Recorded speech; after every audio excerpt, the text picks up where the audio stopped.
నేనేమందును? ఆయన నాకు మాట ఇచ్చెను, ఆయనే నెరవేర్చెను. నాకు కలిగిన వ్యాకులమును బట్టి నా సంవత్సరములనియు నేను మెల్లగా నడుచుకుందును. యెషయా గ్రంథం 38వ అధ్యాయం 15వ వచనం. యూదారాజైన హిజ్కియా రోగి ఆరోగ్యము పొందిన తరువాత అతడు రచించినటువంటి గ్రంథమని రాయబడి ఉన్నది. అన్నీ జరిగిపోయిన తర్వాత దేవుని మహావాత్సల్యతను బట్టి, అతడు పొందినటువంటి స్వస్థతను బట్టి ఆ యూదారాజైన హిజ్కియా ఆరోగ్యము పొందిన తర్వాత ఇలాగు రాస్తూ ఉన్నాడు. నేనేమందును? ఆయన నాకు మాట ఇచ్చెను, ఆయనే నెరవేర్చెను.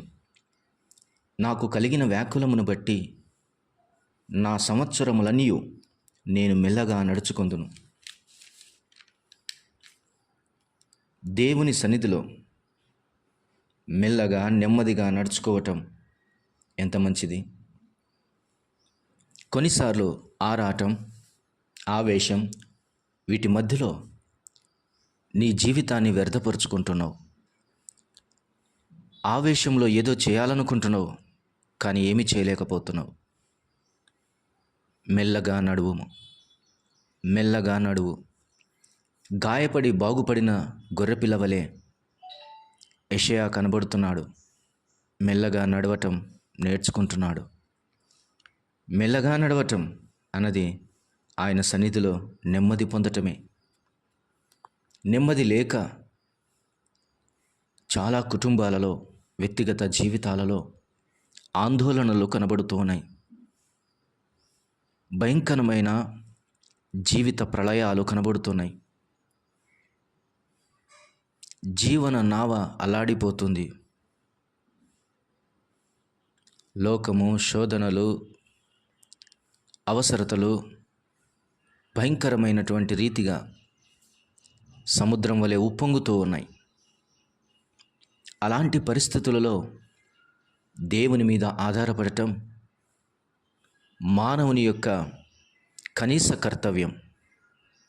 అదే విశ్వాసికి ఖచ్చితమైనటువంటి నైజం కావాలి.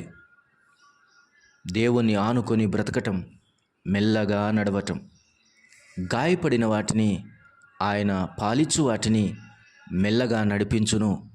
ఆయన గొర్రెలకు మంచి కాపరి, ప్రధాన కాపరి అని చూస్తూ ఉన్నాం. కొన్నిసార్లు నీ జీవితంలో మెల్లగా నడవాలి.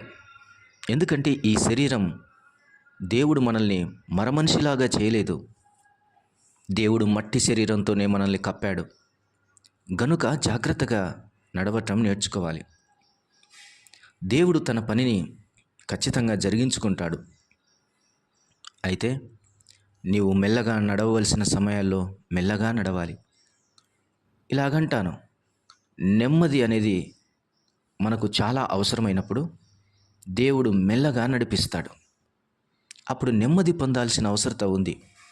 ఆ నెమ్మది సమయాలలో దేవుని యొక్క ఆశ్చర్యమైన కార్యాలు జ్ఞాపకంలోనికి తెచ్చుకొని, దేవుని యొక్క మహోన్నతమైన కార్యములను తలంచుకొనుచు, ఆయన నామమును ఆత్మలో తలంచుకొని స్మరిస్తూ, ఆయన నామమును కీర్తిస్తూ, ఘనపరుస్తూ, ఆత్మలో ఆనందిస్తూ పరలోక అనుభవాన్ని అనుభవించగలం.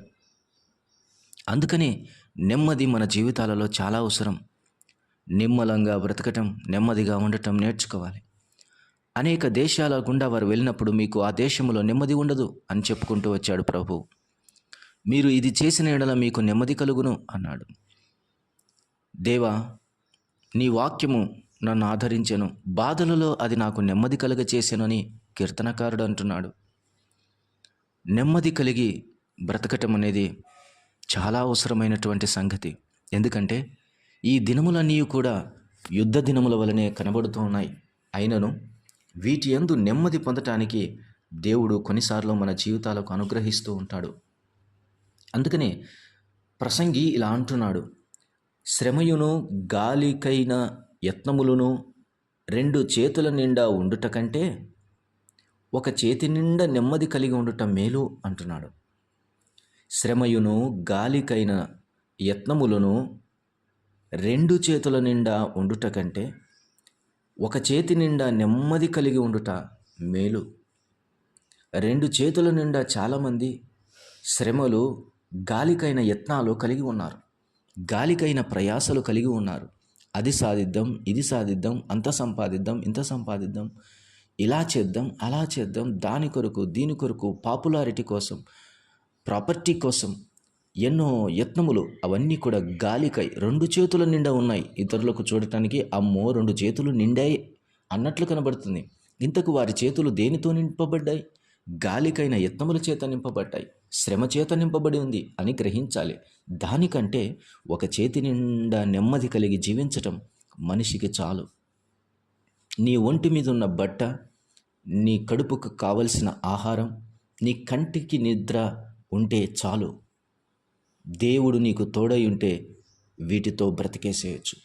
ఇవే కదా మనిషికి కావలసింది. మనిషి ఇవి చాలదు అన్నట్టుగా అనేకమైన వాటి కోసం ప్రయత్నాలు చేసి తమ ప్రయత్న విఫలాల మధ్యలో ఓటమి పాలై శ్రమకు గురి అయి కన్నీటి బాష్ప బిందులు విడుస్తూ బ్రతుకుతూ ఉన్నాడు మనిషి. ఒకప్పుడు యెషయా జీవితం అనగా తన మరణ సమయాలు వచ్చినప్పుడు ఇలాంటి పరిస్థితి కాదా? అందుకనే యెషయా తలపోసుకున్నాడు కదా, నా దినముల మధ్యాహ్న కాలమందు నేను పాతాళ ద్వారమునకు పోవలసి వచ్చి ఉండెను. నా ఆయుష్ శేషమును నేను పోగొట్టుకున్నాను. సజీవుల దేశమున యెహోవాను చూడకపోవుదునేమో. ఇక మృతుల లోక నివాసినై ఇకను మనుషులను కానకపోవుదునని నేను అనుకొంటిని. నా నివాసము పెరిగివేయబడెను, అనగా దేహము. ఇలాంటి పరిస్థితులలో ఉన్నప్పుడు ఇప్పుడు అంటున్నాడు, నాకు శ్రమ కలిగెను, యెహోవా నా కొరకు పూటపడి ఉండుము అన్నట్లు మాట్లాడుతున్నటువంటి తన జీవితానికి నేనేమందును? ఆయన నాకు మాట ఇచ్చెను, ఆయనే నెరవేర్చెను. నాకు కలిగిన వ్యాకులమును బట్టి నా సంవత్సరములనియు నేను మెల్లగా నడుచుకుందును. దేవుని ఎదుట తన జీవితాన్ని నెమ్మదిపరుచుకుంటున్నాడు. మెల్లగా నడుచుటకు నేర్చుకొనుచున్నాడు. ఇది అవసరం మన జీవితాల్లో. ఇది చాలా అవసరము మన జీవితాల్లో. అందుకనే ఆ మిక్కుటమైన ఆయాసం నాకు నెమ్మది కలుగుటకు కారణమాయను అన్నాడు.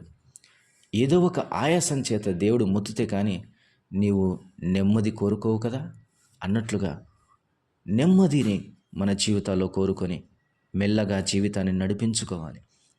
దేవుడిచ్చినటువంటి ఈ జీవిత దినములన్నీ కూడా యెహోవా మందిరావరణములో నివసించుట ఎంత మేలు, ఎంత మేలు. దేవుని సన్నిధిలో సజీవులమై ఆయనను స్తుతించుట, ఘనపరచుట, కృతజ్ఞతాస్తుతులు చెల్లించుట ఎంత మేలు, ఎంత మేలు. ఇది ప్రభువు కోరుకుంటున్న విషయం. నీవు నేను నెరవేర్చవలసినటువంటి విషయం.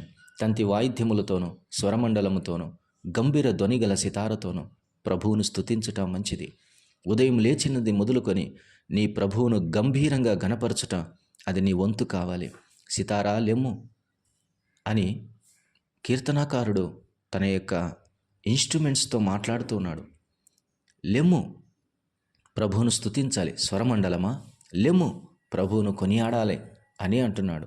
నీ గొంతులో ఉన్నటువంటి స్వరమండలాన్ని సరిచేసుకొని మంచి కీర్తన ప్రభు కొరకు పాడు, స్తుతించు, ఘనపరచు, ఆయన నామమును హెచ్చించు, దేవుని నుండి శక్తి పొందుకో.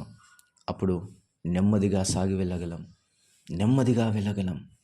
లేని వాటి కొరకై ఆశపడక ఉన్న వాటిని అనుభవిస్తూ దేవుని ఎదుట నెమ్మదిగా బ్రతకటం దేవుడు ఆశించిన బ్రతుకు, కోరుకున్న జీవితం.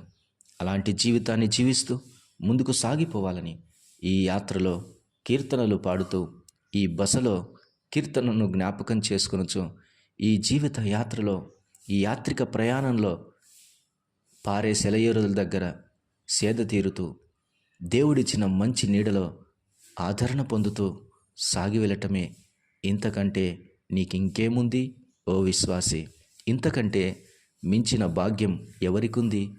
నీవు ఎంత భాగ్యవంతుడవో, దేవుడు రక్షించిన నీవు ఎంత భాగ్యవంతుడవో, ప్రభు రక్తమిచ్చి కొనిన నీవు ఎంత భాగ్యవంతుడవో, తన ప్రాణం పెట్టి కొనుక్కున్న దేవుడు నీవెంత భాగ్యవంతుడవో, ఆయన రక్షణ ఎంత గొప్పదో తెలిస్తే నీవెంత భాగ్యవంతుడవో నీకు అర్థమవుతుంది. గనుక దేవుని ఎదుట భాగ్యవంతుడిగా బ్రతుకు, సంతోషంగా బ్రతుకు, ఆనందముతో సాగిపో. అట్టి కృపా దేవుడు నీకును నీ కుటుంబానికి మనందరికీ సదా దయచేయునుగాక. ప్రియ తండ్రి, స్తోత్రం. మాటలను దీవించండి, విన్నవారి హృదయాల్లో కార్యం చేసి మహిమ పొందుమని నమ్మదగిన యేసుక్రీస్తు వారి దివ్యమైన నామమున ప్రార్థన చేసి వేడుకొని పొంది ఉన్నాము తండ్రి.